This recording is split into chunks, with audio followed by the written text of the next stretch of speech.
اعوذ باللہ من الشیطان الرجیم بسم اللہ الرحمن الرحیم اللہم صلی علی محمد وعلی آل محمد کما صلیت علی ابراہیم وعلی آل ابراہیم انک حمید مجید اللہم بارک علی محمد وعلی آل محمد کما بارکت علی ابراہیم وعلی آل ابراہیم انک حمید مجید۔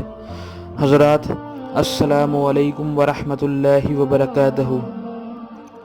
پیش خدمت ہے آپ کے لیے وہ بیان، وہ چند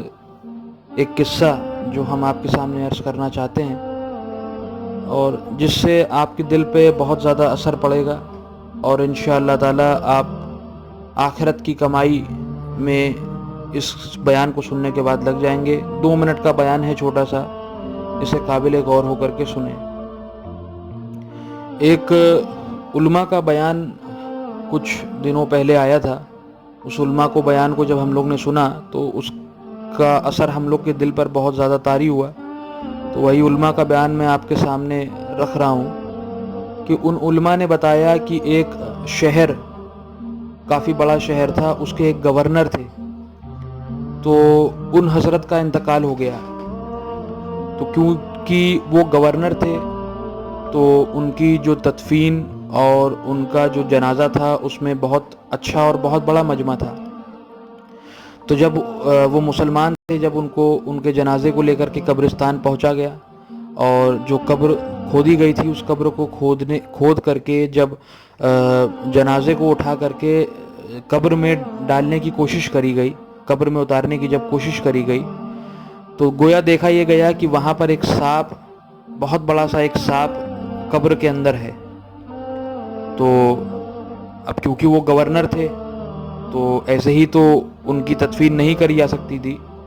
اور وہاں پر لوگ بھی کافی زیادہ تھے، بڑے بڑے اعلیٰ افسر سبھی لوگ تھے۔ تو پھر دوسری قبر کھودی،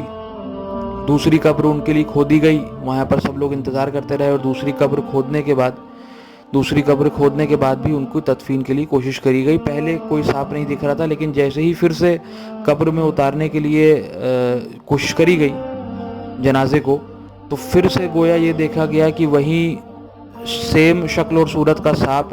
وہی سانپ جو ہے اس قبر میں اپنے آپ آ گیا، بلکہ اس قبر سے اس قبر کا فاصلہ تھا اور اس قبر سے اس قبر کا کوئی راستہ بھی نہیں تھا۔ تو ایسے کر کے آپ کو یہ جان کر کے حیرت ہوگی کہ آپ کو کیا لگتا ہے کہ کتنی قبر کھودی گئی ہوں گی؟ 1 2 5 10 15 20 25 نہیں، 30 قبریں کھودی گئیں، اور 30ویں قبر بھی جب کھودی گئی تو اس میں بھی وہی سانپ اپنا فن پھیلائے اور سامنے جیسے ہی جنازے کو اتارا گیا قبر میں، وہ سانپ وہی وہاں پر بیٹھا ہوا تھا کہ گویا اس کو اسی جنازے کا انتظار ہو۔ تو پھر علماء اکرام سے رابطہ قائم کیا گیا کہ ایسا معاملہ ہوا ہے اور کیا جائے، ہم لوگ 30 قبریں کھود چکے ہیں اور اب تو پورا دن بھی ختم ہو چکا ہے اور تدفین بھی ہونی ہے اور اتنا وقت بھی ہو گیا ہے، اب کیا جائے؟ تو علماء نے یہ کہا کہ یہ اللہ تعالیٰ کی طرف سے فیصلہ ہے، اللہ تعالیٰ کی طرف سے مصلحت ہے اور قبر کے علامت ہیں یہ سب، تو آپ ایسے ہی تدفین کر دیجئے، باقی اللہ تعالیٰ بہتر سمجھے گا اور جانے گا اور حفاظت کرے گا۔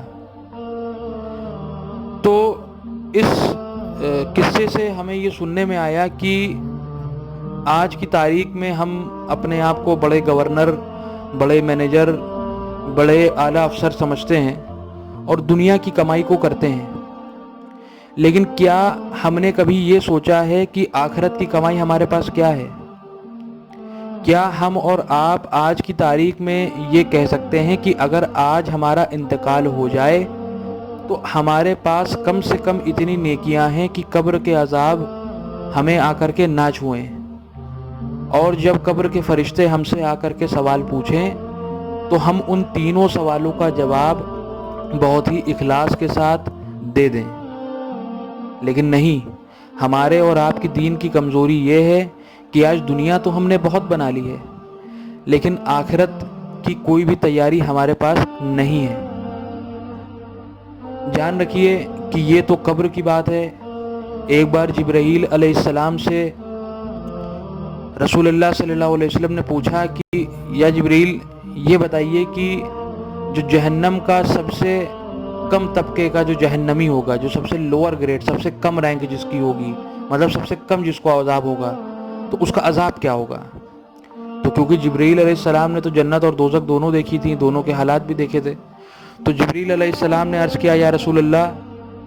کیونکہ آپ کو سب سے کم جاننا ہے تو میں سب سے کم عرض کرتا ہوں کہ کیا ہے۔ سب سے کم یہ ہے کہ جب سب سے کم درجے کے جہنمی کو عذاب دیا جائے گا تو اس کو صرف اور صرف جہنم میں آگ کے جوتے پہنائے جائیں گے، اور پورے بدن میں ان کے کچھ بھی نہیں کیا جائے گا، کچھ بھی کہیں پر کچھ بھی نہیں کیا جائے گا، بس آگ کے جوتے پہنا دیے جائیں گے۔ جب آگ کے جوتے پہنائے جائیں گے تو اس آگ کے جوتوں کی گرمی اتنی ہوگی کہ اس کی گرمی دماغ تک پہنچے گی، اور دماغ کو کھول کر کے وہ ابالے گی، اور دماغ بہنے لگے گا گرمی سے۔ جو جمع ہوا ہمارے آپ کے دماغ ہوتا ہے، دماغ جمع ہوا ہوتا ہے، ہم سب جانتے ہیں کہ جب دماغ جو ہوگا وہ بہہ کر کے کان اور ناک کے راستے باہر نکلے گا۔ تو یہ سب سے ادنا سے درجے کی جہنمی کا جو عذاب ہے وہ میں آپ کے سامنے عرض کر رہا ہوں رسول اللہ کی حدیث کے مفہوم کی طرف سے۔ تو آج آپ یہ سوچئے کہ ہمارا اور آپ کا عالم کیا ہے۔ ہمارے اور آپ کے اعمال آج اس طریقے سے ہیں کہ ادنا درجے کو تو چھوڑیے، ہمیں تو یہ لگتا ہے کہ جو سب سے بڑے سے بڑا عذاب ہوگا، آج ہمارے اور آپ کے حالات یہ ہیں کہ ہم کو سب سے بڑے سے بڑا عذاب جہنم میں ملے گا، اور یقین جانیے کہ اس عذاب کو ہم اور آپ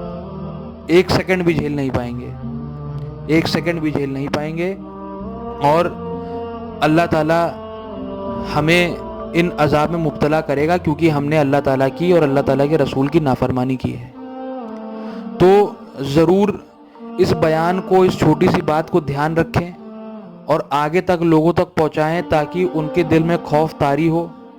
کہ ہم نے قبر کے لیے کیا تیاری کی ہے،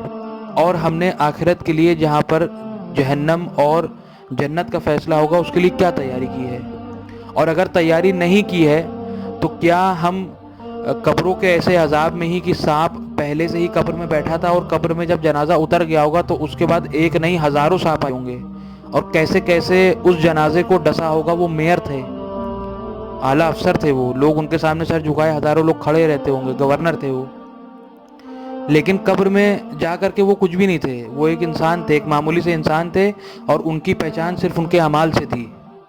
تو کیا ہمارے اور آپ کے اعمال ایسے ہیں کہ قبر میں جب ہم اتارے جائیں تو ہمیں ایک بھی اللہ تعالیٰ کی طرف سے قبر کے عذاب میں مبتلا نہ ہوں؟ کیا ہم اور آپ آج کانفیڈنس کے ساتھ، یقین کے ساتھ یہ بات کہہ سکتے ہیں؟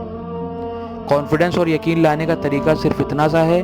کہ اپنی زندگی کو اسلام کے طرز پر جئیں، اپنی زندگی کو دین کے طریقے پر جئیں، اللہ کے حکموں پر جئیں، نبی کے بتائے ہوئے راستے پر جئیں، جو اللہ تعالیٰ نے طریقے بتائے ہیں زندگی جینے کا وہی جئیں، جو اللہ تعالیٰ نے منع فرمایا وہ نہ کرے، بھلے ہی ہماری نفس اسے کتنی بھی دور اس کے پاس لے جائے، لیکن ہمیں وہ نہیں کرنا ہے۔ یہ کہہ کر کے کہ نہیں یہ تو دنیا ہے، یہ کم درجے کی جگہ ہے، یہ تو کبھی نہ باقی رہنے والی جگہ ہے، ہم اس کے لیے برداشت کریں گے، اس کے لیے صبر کریں گے جو ہمیشہ کی زندگی ہے۔ اور کیا جہنم کے بھی اس چھوٹے سے چھوٹے، ہم کہہ دیں کہ اگر ہم چھوٹے سے چھوٹے بھی گنہگار ہیں تو کیا اس چھوٹے سے چھوٹے عذاب کے لیے بھی ہم اور آپ اپنے آپ سے پوچھیں کہ کیا تیار ہیں؟ بالکل نہیں ہم تیار ہیں، اور ایسا عذاب ہم بالکل بھی جھیل نہیں سکتے ہیں۔ تو اس کا طریقہ صرف اتنا سا ہے کہ اپنی زندگیوں کو دین کے راستے پر موڑیں اور اپنی زندگی میں دین کو لے کر کے آئیں، ہر اس چیز کو چھوڑ دیں جو ہمیں دین سے غافل کرتی ہے، جو ہمیں دین سے دور کرتی ہے، اور ہر اس چیز کے قریب جائیں جو ہمیں دین کے قریب کرتی ہے۔ انشاءاللہ تعالی ہماری جو زندگی ہے وہ دین کے راستے پر کٹے گی، اور اللہ تعالیٰ سے یہ دعا ہے کہ ہم سب کو ایمان کاملہ بننے کی توفیق عطا فرمائے۔ کامل ایمان والے بن کر کے اس دنیا سے رخصت ہوں گے تو انشاءاللہ تعالیٰ ہمیں نہ قبر کا عذاب پکڑے گا، نہ ہمیں جہنم کا عذاب پکڑے گا۔ باقی اللہ تعالیٰ کی رحمت سے امید ہے اللہ تعالیٰ ہمیں اور آپ کو کہنے سننے سے زیادہ عمل کرنے کی توفیق عطا فرمائے۔ وآخر دعوانا ان الحمد للہ رب العالمین۔